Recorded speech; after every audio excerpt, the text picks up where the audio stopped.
Okay. Hello, everyone. Thank you for joining us on this Friday morning, afternoon, evening, wherever you are. Um, please say hello and let us know where you're coming in from. Coach Stephen, how you doing? I'm very well, considering I'm not sleeping at night because I'm looking after my little doggo, stopping him from chewing at his wound. But it's Oh, so worth it because he's such a lovely, adorable animal. He really is.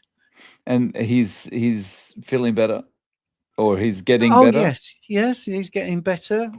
Someone I think I might have been on your live last week said, Mm. "Are you giving him any stem enhance?" And that is now the only thing he's having, a bit of stem enhance. Well, he's eating his food, which is Mm. always a good sign.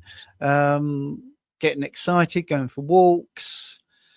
I think I don't think the vet will believe how good he is. By the 23rd, we're going back for a checkup, and I think once those bandages are off, I think they will be quite surprised that our raw Oh, meat nice. carnivore dog, without his medications, has healed so easily. I think. Oh, that's He, awesome. yeah, he's brilliant. I'm shattered.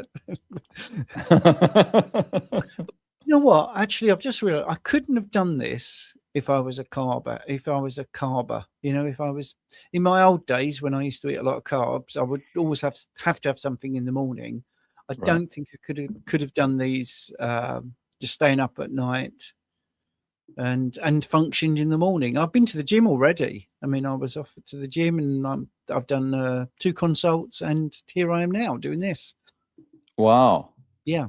Yeah, it's that's the thing Mm. is when you look at what you can actually do now and what you can Yes. tolerate, even though it's hard, you Hmm. kind of think back to before and think, there's no way I would have tolerated this before. Yeah. I would have been in a bad mood. I would have been kicking things or something, Yes. Yeah. I would have been Yep. searching for more food.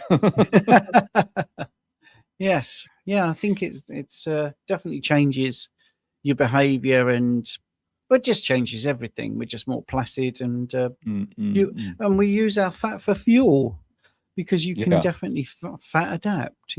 As I spoke Mm. to a guy called Duncan Smart yesterday. I've done an interview with him, which I think you should. His story is incredibly motivating. He was 252 pounds and he's lost about 70 pounds worth of weight, and he's in his 50s. Fantastic, interesting person. And Mm. he's always being told, well, you need carbohydrates, you need this, and yeah, he's fit as a flea, and he's an endurance athlete, and it's amazing what you can do when you're fueled right. Yeah. Yeah.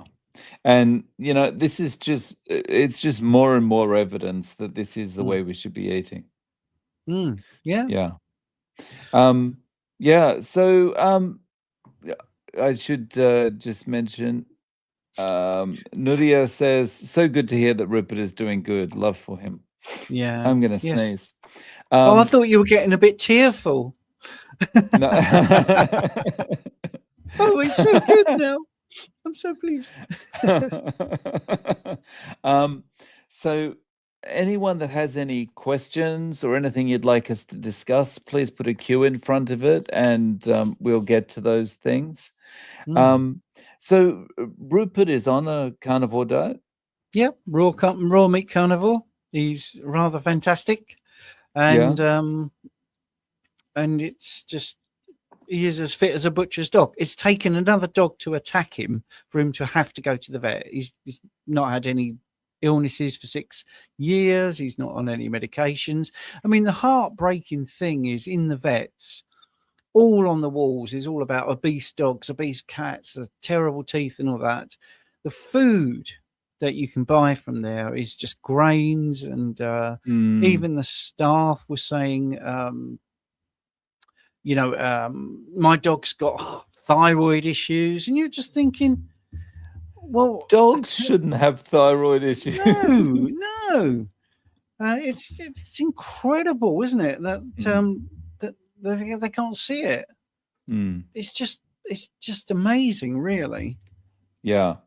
Um, Yeah, it's crazy that we've just accepted that dogs get type 2 diabetes and have thyroid problems. Mhm. Um, so you said something there that just made me think, he's fit as a butcher's dog. Yes. That saying is as old as.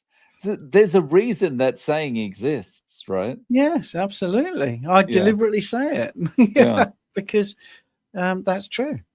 Mm. Yeah. So we've got some questions. We've got a question here from Gaza. Hi, mates. I eat a lot of French charcuterie. Don't know how to pronounce that. 100% pork, but there is additives like dextrose and other. Is that an issue? I may eat a lot of them. Well, normally I can't see the packaging, right? But normally, this is really general. Those sort of things are normally about 1% dextrose. So, is it an issue?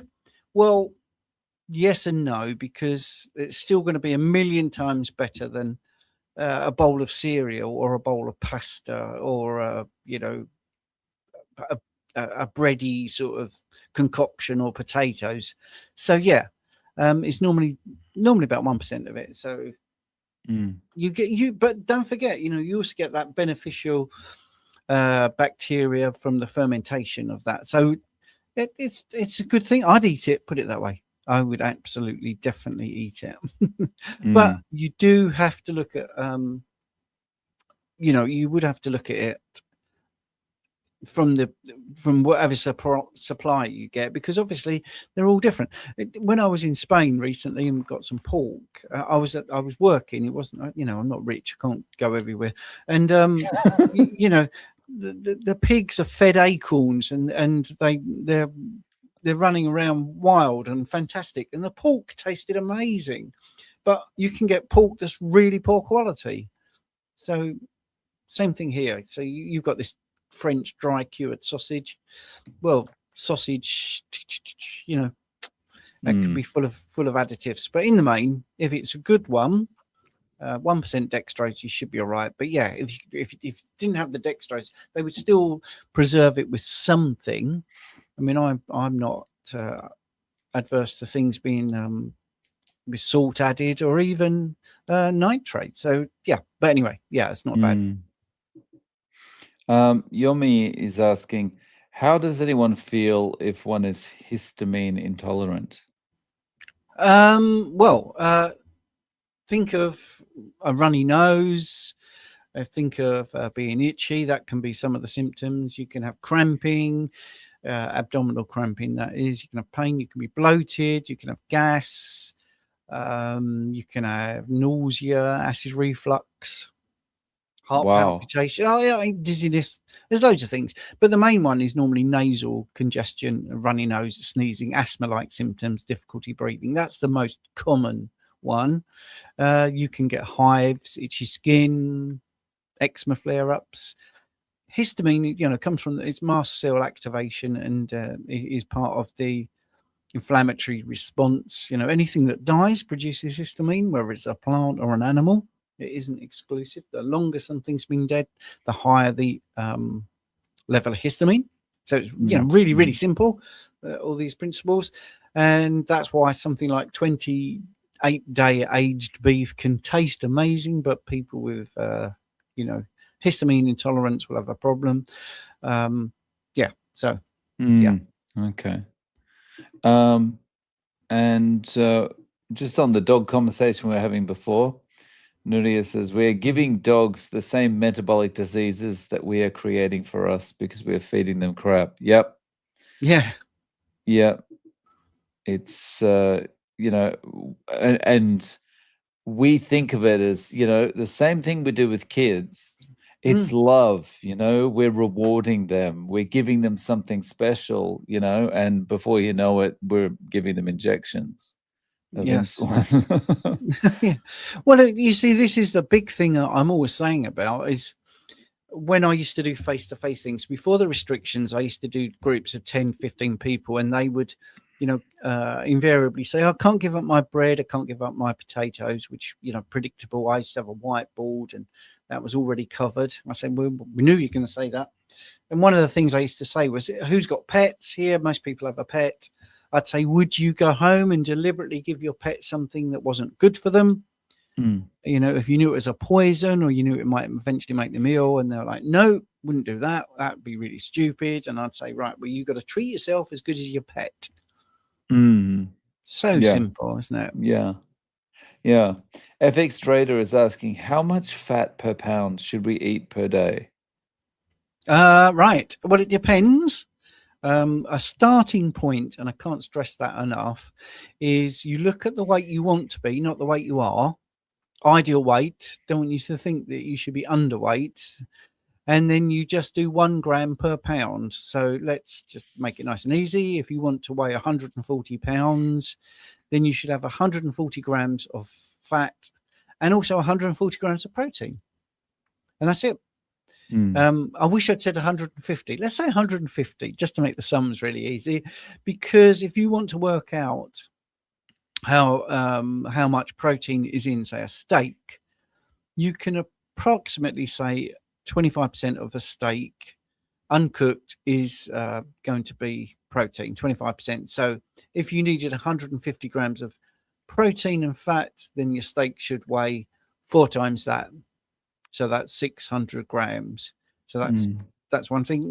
Richard Smith, who I do a co-hosted thing on Sunday with at 7 p.m. from State Control Britain, he likes people to do it as a fifth because that takes the variation. It's, some meats, some cuts don't have exactly 25% of protein. Some have like 20%. So he says 5 times. So 5 times 150 would be what's that? That's 750 grams of steak will give you the amount of protein you need. Nice. We've got a super chat here from John Devon. Thank you very much for that. Hi, a friend of mine is having a hard time staying on carnivore. He wants to try lower carb approach, 75 grams with OMAD. This means he'll have to combine fats and carbs. Is the Randall cycle something to consider health-wise here? Well, yes and no. Let's have a look. So he wants to lower carb down to 75 grams with OMAD. This means, right, okay. Well, if he's staying carnivore, but he wants 75 grams of carbs, don't know how much he weighs. It depends how his body is partitioning the nutrient supply, because the Randall cycle really only becomes a problem when you have an overplus of nutrients. If you're eating carnivore and you're pretty lean and you're quite active and quite tall or muscular or whatever, I don't know what his needs are. You might find that you'll get away with 75 grams of carbs when it comes to the Randall cycle, which is the cross inhibition of one energy source, for want of a better word, compared to another. I have written about this in my Substack this week. So it is how much substrate is in your cell is the determining factor. So many people call this insulin resistance. So let's just say you're not eating carbs right now and you're completely fat adapted, you're living off fat and your cells are loving it. And then you start eating carbohydrates. Firstly, there's the inertia that the body is very homeostatic. It likes to do what it's doing, and we've got DNA to do loads of enzymes. But Dave, you've got the same DNA as me in the main, and with just slightly different phenotypes. If you suddenly went vegan, enzymes that you weren't making, you'd suddenly start making, because your body would react and go, oh, all right, we're dealing with this now. So we've got to, which is partly why people have problems with transition, because your mechanisms, your enzymes and everything are geared up for one way of eating. Now you change to another.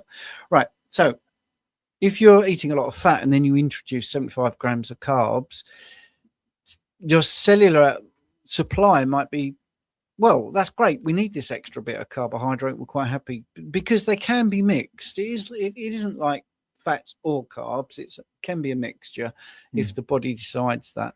So it is a thing to consider. Definitely, if he's not feeling optimal with 75 grams of carbs, that would be one of the things I would look at, lowering the carbohydrate intake. I would be more worried about glycation at that level.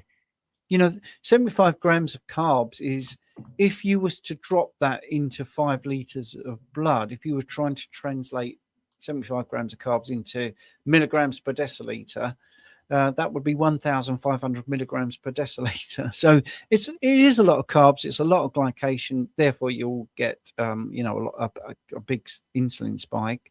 But if he's got to do it, let's see how he gets on. It might work for him. And why OMAD? That would be the next question. Why has decided to do OMAD? I mean,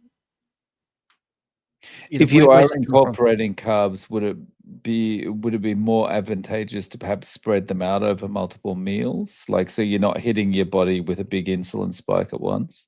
Yeah, without being too facetious, you would be better to not just spread them out of the door and into the bin. But if you aren't going to include them, then probably better, because therefore you would be able to go through that substrate and then heat yourself. But then you get 2 insulin spikes. But if your body, it's all context driven. We don't know enough about this person. If they're trying to gain some muscle, then actually having 2 meals a day will give you enough leucine, hopefully, to be able to elicit the response from mTOR and help you grow muscle. So there's no right answer to this at all. But yes, it is something to consider. It is one of these things that the individual really just has to test how they feel and what happens to their body when they do it. Yeah. It's a trial and error thing. Okay, so Scott is asking, how do you deal with doctors? You don't. That's how you deal with them.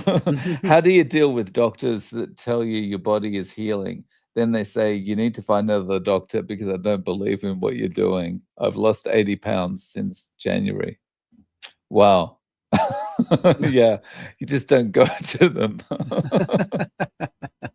Yes, it's I mean, it is frustrating because this is such a common thing. People go to the doctor and they've lost a lot of weight. They've been able to get off their type 2 diabetes medication or their blood pressure medication, or their energy is great, their skin's improved, and like this one here has lost 80 pounds, and then the doctor says, well, that diet's obviously going to kill you. There's no proof of that whatsoever in front of them. None at all. But it's what they say, because they're trained to say that carnivore is bad for you. And the sad thing is, a lot of the time you'll go in to see the doctor and they'll be like, you look amazing. Wow, you've been doing all the right things. Okay, awesome. Let's have a look at your numbers or whatever. You sit down and you tell them you're doing carnivore, and it's like, get out of my office. Yes, exactly. Yeah. I had a guest tell me the other day, the nutritionist said, I can't work with you. If you're going to do this thing with meat, there's no way I can work with you anymore. I'm sorry, you'll have to find someone else. It's terrible. Okie doke. So what do we got here? So from the Ann's Tube, thank you for the super chat. Hi, my 2 favorite guys. Great to finally catch you live. How to slow down detox, get sick without adding carbs, too addicted, need abstinence. So I don't really understand that question. Yeah, how to slow down detox, getting sick. Oh, okay. So is this like she's experiencing maybe some oxalate dumping, or because she's got rid of carbs completely, she's getting sick, but she doesn't want to add carbs back in. Gotcha. Because she's too addicted. Yeah. Well, firstly, don't add the carbs back in, and deal with what you're dealing with. So what is the sickness? Like you say, it could be oxalate detoxing or dumping, or whatever we want to call it. in which case you can have a bit of lemon in your drink, or you could have some black tea. That tends to help. So what you're doing is with tea, you're introducing a little bit of oxalate, which can slow it down. It's a bit too difficult. If you're too addicted, that is a different thing, because you're looking at things like your dopamine response.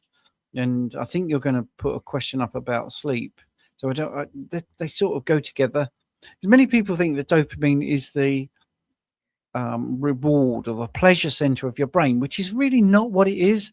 It's more to do with pattern recognition. So when you got Pavlov's dog, for instance, which is the experiment where they would ring a bell and then they would bring food, and then they realized that when they rang the bell, the dogs would salivate before they've actually had the food. Well, that was the original thing. I think that was 1926, something like that. But anyway, with modern studies, what they've actually shown is the dopamine response is about the pattern, the prediction, the motivation that it's like the anticipation of it. Yeah, that's it. Yeah, that's the word I was looking for. And it is the drive to pursue that food. So if the food wasn't brought to them and they had to go and get it, the bell would make that dog, I've got to go and get something. So for us, it's like we've got to go and hunt. Right. What they found, and I think this is fascinating, is when the dogs actually eat the food, they don't get a dopamine hit. They actually get the dopamine release at the prediction part, at the motivation part. And if you control that part of it, the prediction, motivation, pursuit thing, and you have the food then right next to the dog won't eat it. This is what they're finding in tests. I think it's absolutely fascinating. Unless it's actually sort of given to them and fed to them, there is no signal to pursue. I think that's absolutely fascinating. So we're hardwired for those addictive things to happen, because that's what your learned behavior is. So the best thing is to replace that learned behavior with other behaviors. So have bacon already in your fridge, boiled eggs, have some sort of carnivore friendly mayonnaise, all of that sort of stuff is the thing to do. Be prepped and accept that you might be tempted to do stuff. So what you do is you make it as convenient as carbs were for you. Nice. Okay. Follow-up question from Scott. Is there anything you guys know that can help sleep? Yeah, absolutely. Stay up all night with your dog because you'll want to sleep. No. Well, light, everyone talks about light, but people don't talk about the mechanism. Light is really important, or the absence of light is really important. So I think most people know certain things, like they know, or melatonin, that helps you sleep. But if you understand exactly how that works, the mechanism by which that happens, you might take more notice about being out in the early morning sunlight, and also making sure that you haven't got blue lights in front of you like we've got right now. If this was nighttime for me, this would be horrendous. So if you look at biology, you get plants know when to open up their flowers, and you get short day plants or short day flowering, and you get long day flowering, and that's all driven by light. We know that. So like the daisy is called the day's eye. It opens during the day, it follows where the sunlight is, and that's what a daisy does, and then it shuts. So we know in biology light is important, and many biological organisms, many animals, many plants work with light. Well, why would humans not be part of that system? And the thing is, we actually are. So our retina obviously has the optic nerve, and it goes to a thing called the suprachiasmatic nucleus within the brain, which is in the hypothalamus area. And when the light goes in the morning, it sends a signal down the nerve, and that nerve is going to do an inhibition of the production of melatonin. So it's going to keep you awake, or it's going to stop you falling asleep, however you want to look at it. So light actually does that. This is known. It's a known process. So it goes through this SNC, this, like I say, suprachiasmatic nucleus. It goes to what's called the superior, it goes down the lateral grade column of your spine, and then it gets to the superior cervical ganglion, which is a thing that then sends epinephrine, norepinephrine up to the pineal gland. The pineal gland will take tryptophan, convert it to 5-HTP, then it will convert it to serotonin, and then it becomes melatonin, and it's a big feedback system. This goes back to the SNC, and it tells the body, it's light. Well, there's tiny amounts of melatonin when there's light, so it doesn't make you feel sleepy. Now, as soon as that's a known circuit, as soon as it's dark, instead of being in inhibition, it's excitatory. So that nervous signal goes through all that what I just said, gets to the pineal gland, and it says churn out lots of melatonin, so it makes you sleep. And why did I mention plants? Because if you've got a plant that has, over a 24-hour period, it's expecting 16 hours of dark. And in the middle of they've studied this, and in the middle of the 16 hours, they turn on a light and ruin that darkness. It won't open the next day because you've disturbed this big chunk of dark. And that's what we're doing. We're getting, in the UK now, at 4 p.m. in the afternoon, it's quite dark. I've got all this gubbins on. So I'm not getting that long dark. Or if I go out, and this is the worst thing you can do, if I go out into the air and I go to the gym and I walk out to the car and, you're beginning to already see stars and stuff, and it's really nice. And then I get to the gym and it's all bright. Wow, I've broken that. Exactly like that plant. I've suddenly put light into my eye and boop, melatonin is stopped. Not only is it stopped, it's saying to my body, we don't know what's going on. We have no idea. So when we talk about light, it isn't all woo-woo and sort of, crystals and, howling at the moon. It's a biological clock that we definitely have. I think everyone now does realize circadian rhythms are a real thing, and this is all part of it. It's not primarily driven by cortisol. That's not true. It's more catecholamines. It's more epinephrine and norepinephrine, because it's a nervous signal that's happening, which is why I mentioned all the stuff about the spinal, the grey lateral column and all that. It's not a steroid hormone that's doing it. And it's every single day.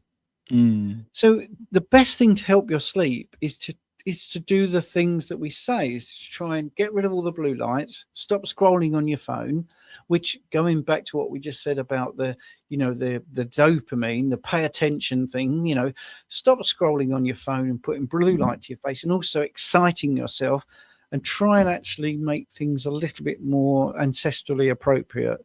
Calm down, lower the lights, get rid of the screens, don't trigger yourself, don't watch the news. All of that is going to be the best thing that you can possibly do.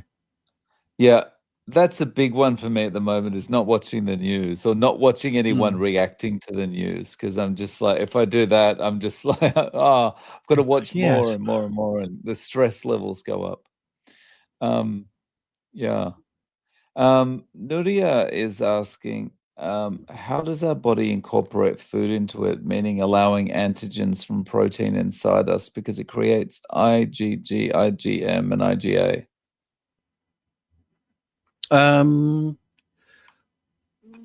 I don't really understand that question. I mean, I know what IgG is and IgM. So these are the immunoglobulins.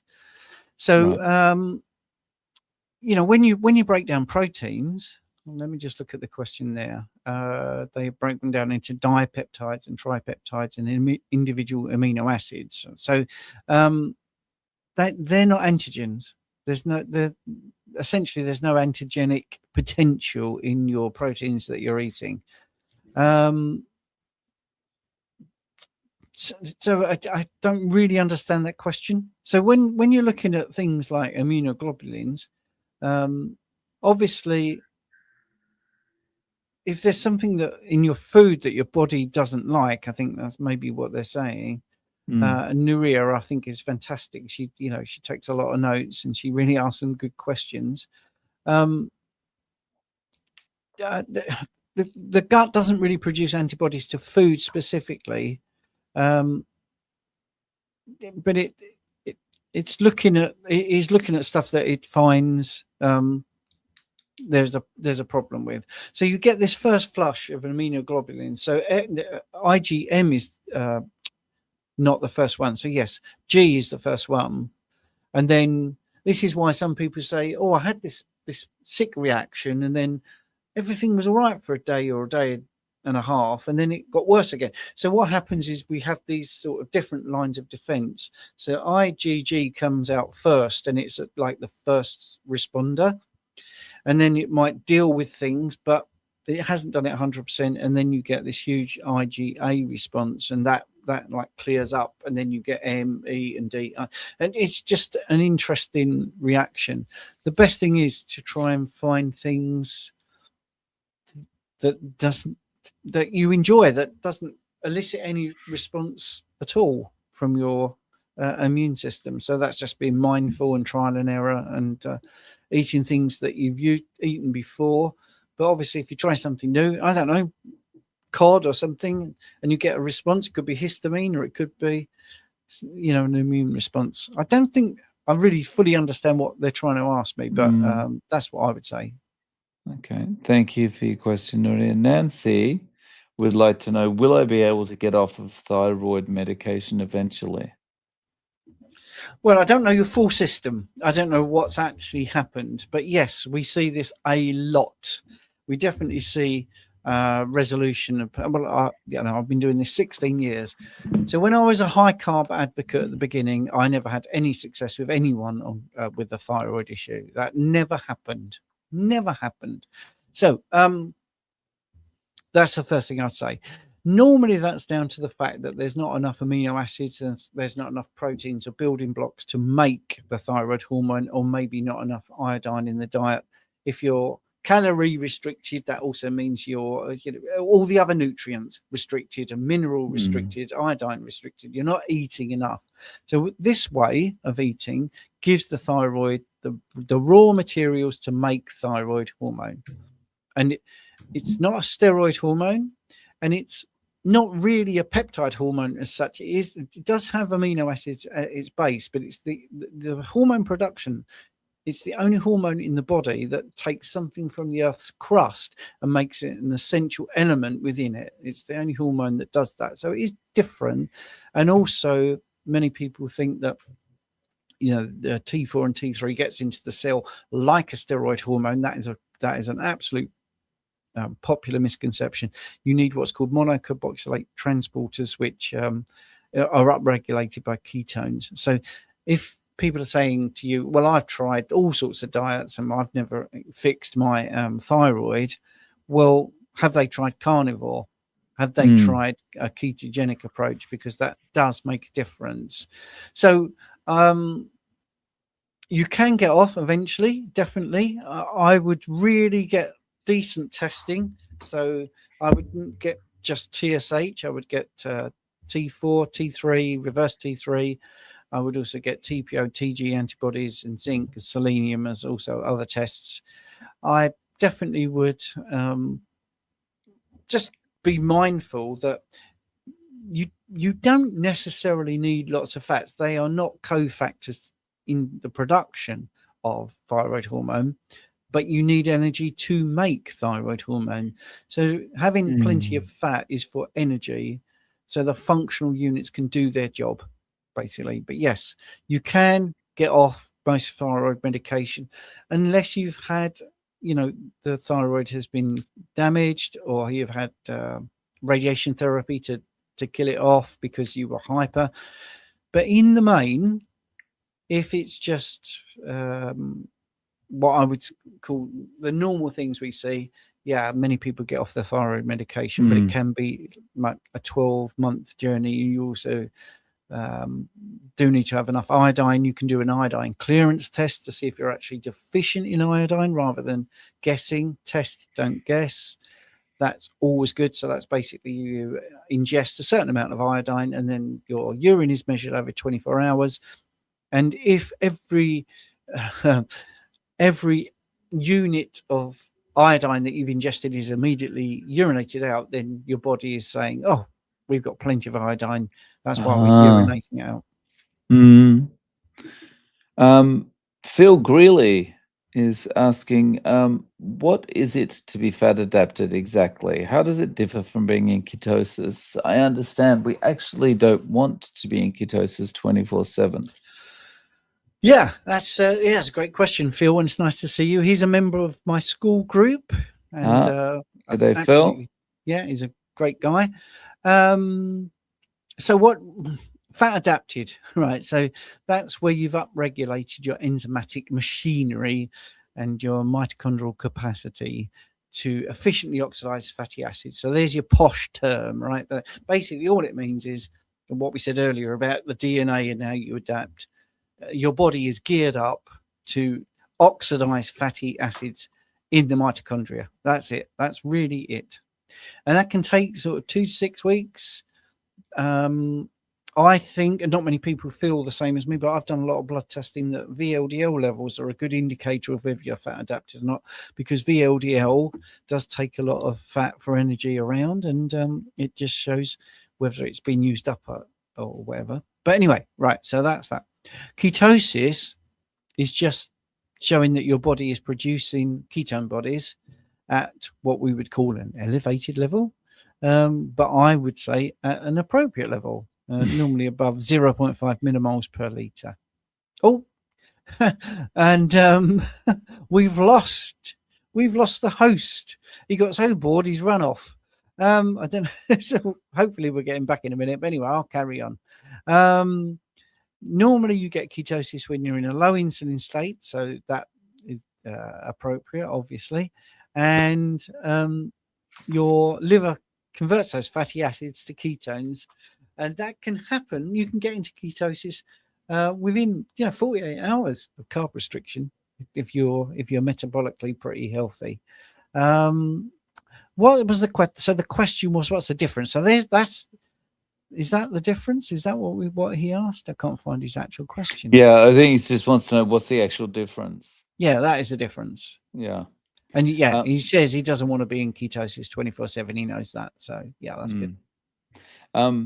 Sorry about me jumping out there. Suddenly, StreamYard just went, no, sorry, you've been in here too long. That's it. Get out, buddy. Okay, Mr. Beaumont's got a question here. What's the difference between stem cell differentiation and autophagy, and how does this tie into carnivore? Oh, that's right. That's great. Let's do a really basic analogy. So autophagy is like you clean the house, and stem cell differentiation builds new furniture in the house. That's it. So what we're looking at is the stem cells, adult stem cells are released, and they can become anything pretty much.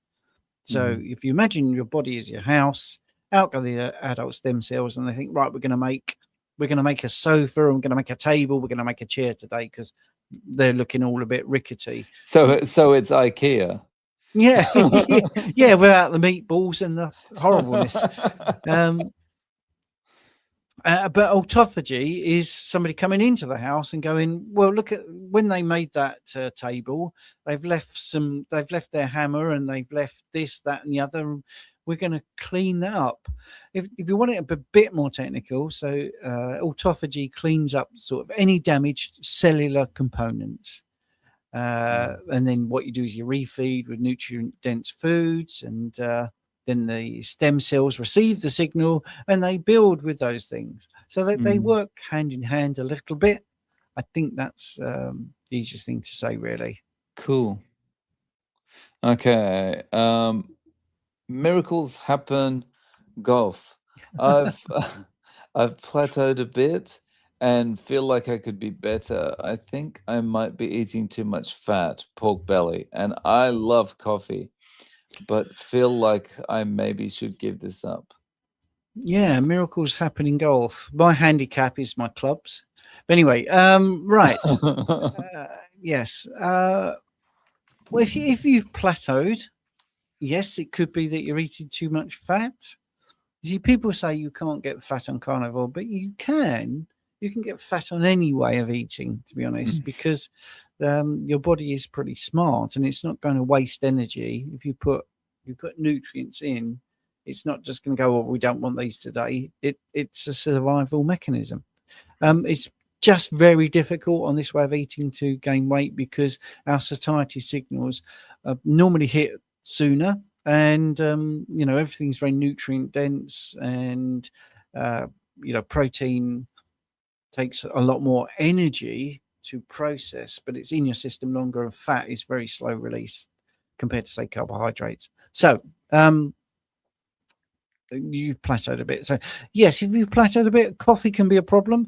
There's many reasons why coffee can be a problem. Coffee can be a problem because you are unabashedly putting lots of cream in there, and if you're having 6 cups, it could be that you are consuming too much dairy related fat because you've got odd chain fatty acids in there, and when the body does its beta oxidation, it breaks down the fatty acids, it does it in 2 carbon fragments, and you can't have a 1 carbon fragment, so you end up with a 3 carbon fragment at the end of an odd chain fatty acid, which is in dairy, and that the body loves to take to the liver and make glucose out of that. So that's one of the mechanisms why dairy can be a problem. Another one is the case of morphines. It's quite addictive and all that sort of stuff. So you overeat it. And coffee itself is a stimulator. So it will make you urinate more, which will change your fluid balance. And that can actually drive a little bit of hunger. So you end up overeating. So yeah, I would give the coffee up. I think many people do put butter in it, and they just basically have too much fat because of the coffee. Home Starbucks coffee, cream and fat and umbrellas and all sorts of stuff. Yes. Just as a follow-up to that, miracles happen in golf. How important do you think fasting is, and how long? Well, it's a fantastic tool. If you want to fast, I think it's really good. A bit of a reset for your body. You really help the migratory motor complex, which is going back to autophagy and all that. That's a protein that after 4 hours, if you don't eat or drink anything for 4 hours except water, say, for instance, then there's a big cleanup operation going on. So if you fast for 8 hours, that happens twice. And you can keep getting that happening. Your insulin gets lower, so therefore your fat is liberated from your body, because with high levels of insulin that doesn't happen, but with low levels of insulin, what can happen is you can stimulate lipoprotein lipase, which will break down triglycerides.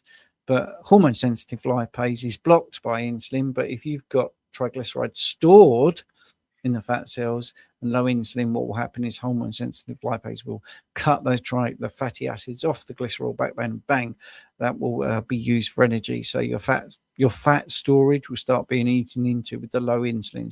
So fasting is really good for that reason. I think the low insulin state, and obviously no incoming nutrients at the same time.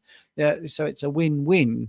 But if you're lean or you're pregnant, or you have an eating disorder and you think it might trigger it, then fasting you just have to think about. But in the main, for most people, fasting is a really good tool.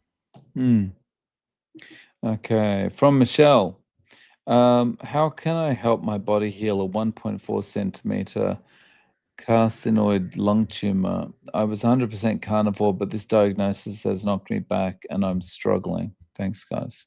Yeah, well, again, don't know your history, but obviously carnivore doesn't make you it doesn't make you bulletproof. A lot of people seem to think that you are bulletproof with this way of eating, and it isn't just about not having sugar to stopping sugar, because cancer lives off sugar, because it also lives off glutamate. So you've got to block that as well. Many people use drugs like DOMS, and that stops that process. But you can the cancer is a long time in the making. Just because you've got it now after being carnivore, that could have been in your system for years leading up to it. So I don't know how long you've been carnivore, and what the situation is that's made that start. So you could look at what we were talking about earlier, actually, fasting is a really good thing because the autophagy, that helps to clean up damaged cells and any pre-cancerous cells, that things that are growing that could actually be cleaned out by autophagy. You could look at like OMAD, that could possibly help you. I think that's one of the things that could help get the glucose under control. That's still a good thing to do. It is terrifying. You've got to acknowledge that. Hope is a thing you need, but realism is also that. There's nothing wrong with being scared of that. I lost both my parents to cancer, and I also lost a girlfriend to cancer, breast cancer. So you do get that emotional and overwhelming impact. So, Michelle, I do feel sorry for you. And of course, it's scary. When I had nowhere near as bad what you're talking about, even when I had my coronary artery calcium scan at 639, for the first month, I wore a heart rate monitor when I was training, when I was working out, because I was just absolutely petrified. That was before I was carnivore. Maybe I wouldn't be so scared now. But anyway, so yeah, you obviously will be dealing with an oncologist, and hopefully you'll get one that is realistic and helpful. If you're doing carnivore, you are doing something right, because you're not introducing seed oils and high levels of blood glucose variation. You're not increasing the insulin, which is a growth hormone, a storage hormone, but it's also a growth hormone. Cancer cells, definitely the Otto Warburg, the Warburg effect, they do rely heavily on glucose fermentation, but that isn't enough to stop it, just stopping the glucose coming in. Cancer cells don't have that metabolic flexibility. So we know that, and it is better to be ketone or in ketosis. So this is where we get into the glucose ketone index, the GKI, which is a good thing. So you can get the keto mojo, because it has been shown that if you have a good level of ketones in relation to glucose, it does seem that tumor growth is slowed, progression is slowed, and sometimes reversed.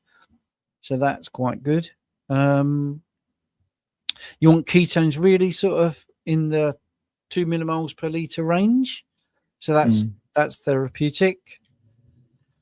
Yeah, I mean, I think also look at people like Stephanie Taylor, and there's a guy called Rob who, they're both carnivores that have gone through cancer, and they're doing great things to be positive and to help people. You can have you can play around with your protein. You can have moderate protein, and you can cycle the protein intakes, so higher some days, lower others, which will prevent that constant mTOR activation, because in the protein there's a thing called leucine, and if you have a lot of protein, that will stimulate mTOR. So there's lots of things. I'm trying to be as helpful as possible. So maybe you should be more fueled by fat rather than protein. Fatty fish is really good. Grass-fed beef and lamb, ruminant animals are good. Depending on where you get your pork from, you could cut down pork, because most pork in Britain is quite high in omega-6, which is pro-inflammatory. Well, there's a lot of nuance to this. Fasting, being ketosis, extended fast, extended water fasting, making sure that you're not drinking too much water, but you are drinking the right amount of water with the right amount of electrolytes. So your electrolyte balance is good. So the bone broth is good. Fish, everything really you can do to help yourself. Sleeping, that helps your immune cells to activate, and your melatonin production, of course, because melatonin, as we just talked about, one of the things it has is anti-cancer properties, which has been shown in a few studies.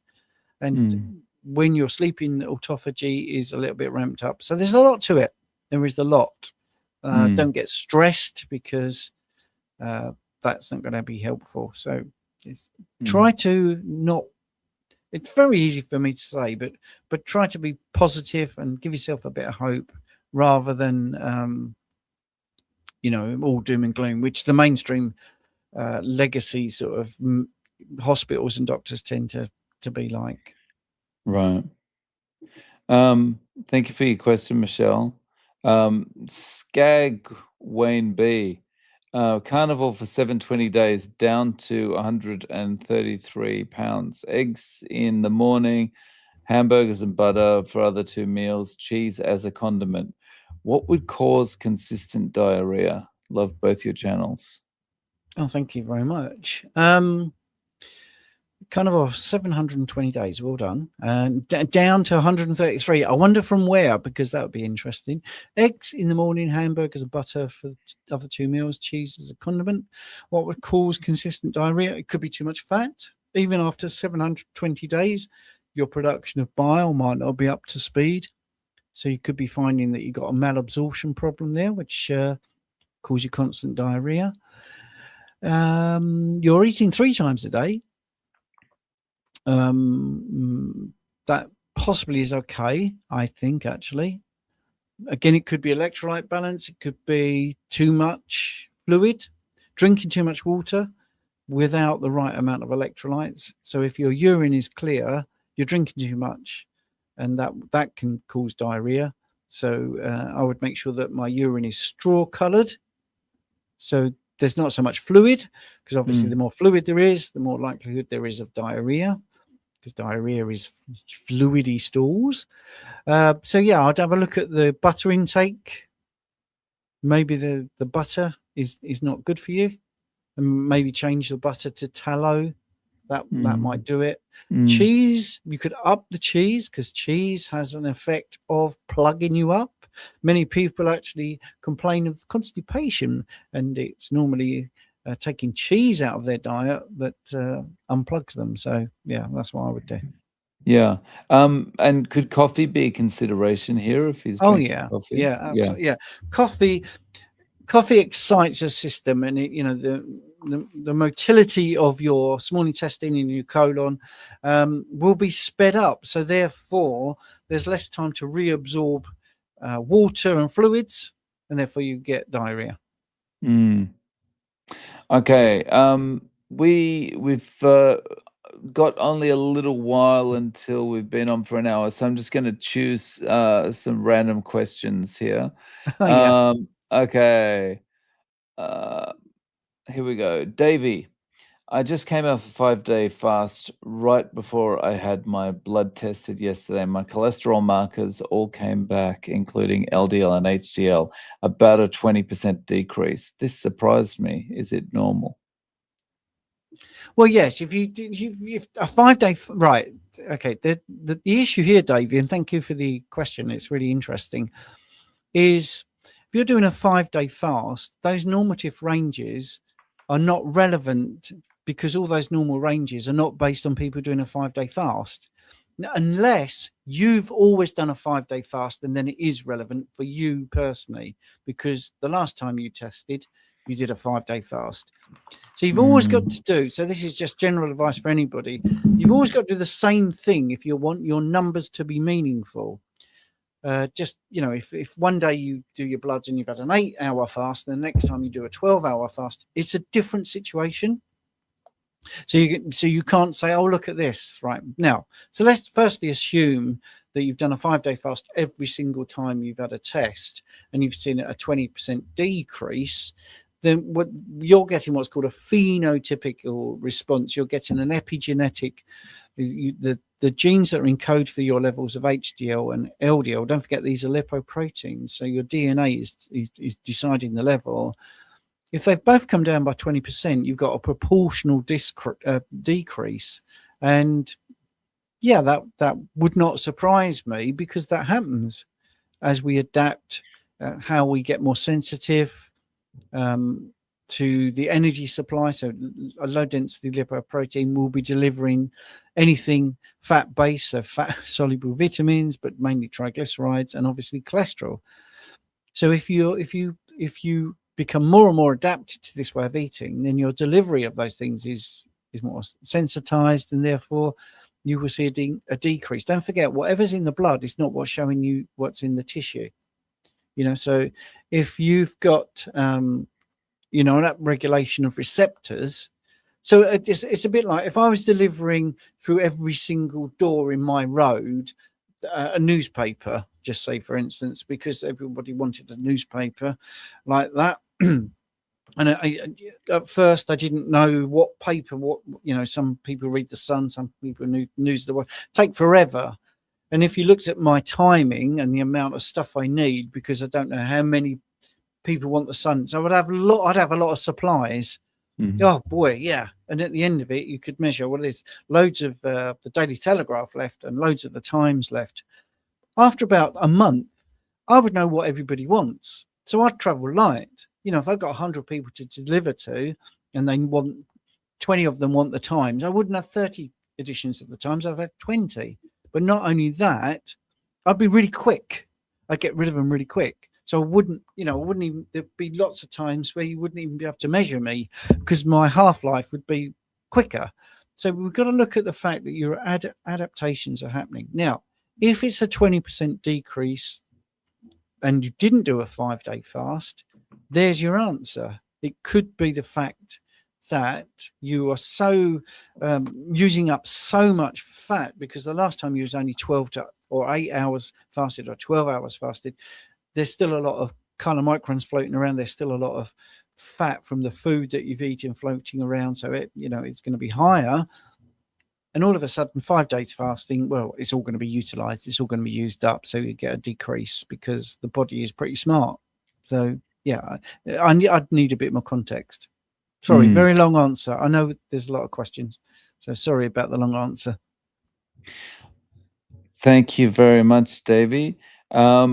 Okay, so because we're close to the end of the hour, what I'll do is I'll cut out the questions that we didn't get to today, and I'll bring them into our next session next week.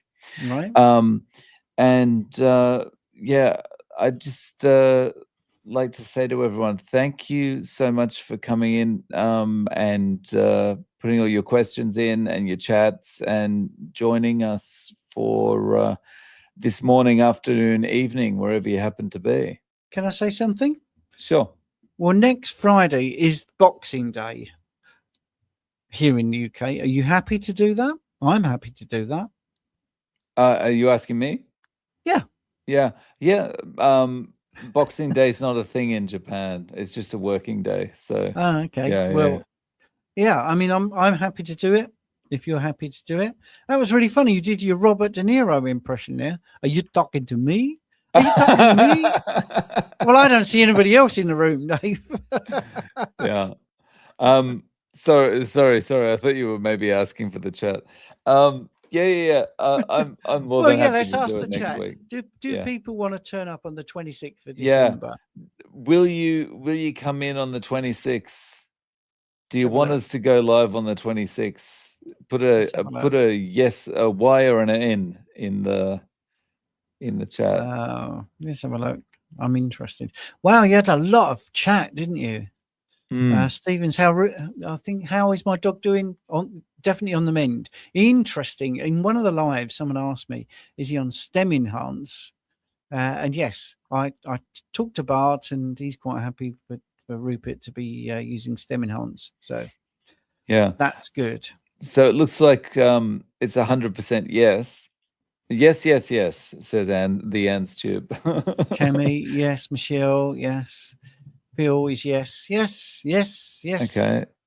What's Boxing Day? What's Boxing Day, says Kemi. I think it's something to do with the fact that presents, and I could be completely wrong here, this is real speculation, but it's not bloods and it's not health, so I can be wrong here and it doesn't matter.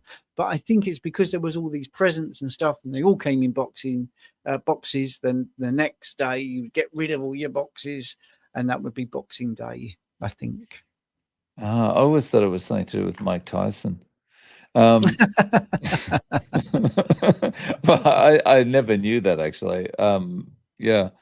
Wow. So it's actually just about the boxes the presents were in. Shall I leave you with a joke then, by the way? Oh, go on then. Okay, right. I just want to sound for a joke. Yeah, right. So I'm in state-controlled Britain, and I realised the other day that we used to have empires, and that was run by emperors.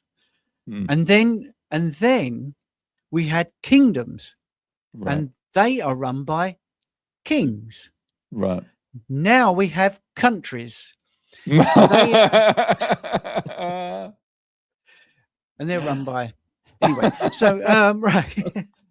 Okay. Well, we'll see you all on Friday the 26th. Cheers, guys.